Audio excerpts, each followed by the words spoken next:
आता एवढा नट्टापट्टा करून कुठे चालले ते पुढे तुम्हाला सांगतेच आता. तर घरातली सगळी कामं आवरून घेतली. कपडे तेवढे राहिले होते धुवायचे. म्हटलं चला नंतर येऊन धुता येईल. कारण घरीच करत बसलं तर आपण जिथे जायचं ना तिथे वेळेवर नाही पोहोचलं तर मग काय फायदा नाही का. मग इथे छानपैकी अशी साडी वेअर केली आणि ही साडी माझ्या लग्नातली आहे बरं का. आणि जिथे जिथे तुम्हाला वर्क दिसतं ना तिथे एकदम छान बारीक आणि नाजूक वर्क आहे पूर्ण. आणि एवढी छान चोपून बसते ना साडी खरंच. आणि हे माझं वर्कचं ब्लाऊज होतं ते पण मी वेअर केले. आणि आम्ही इथं निघालो सगळेजणं. तर इथं ना आम्हाला लग्नाला जायचं होतं. म्हटलं चला घरची कामं तर कधीही नंतर येऊन करता येतात राहिलेली, पण आपण वेळेवर पोहोचलेलं बरं नाही का.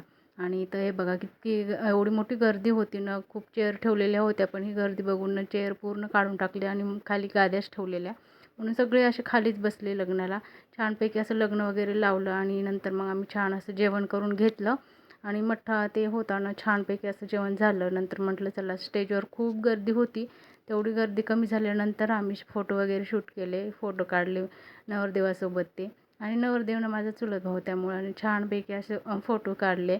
आणि आम्ही मागे गाडीमध्ये बसलेलो होतो. म्हटलं चला मागे बसून काय करावं, फोटो मस्त क्लिक करून घेतल्या. बाय.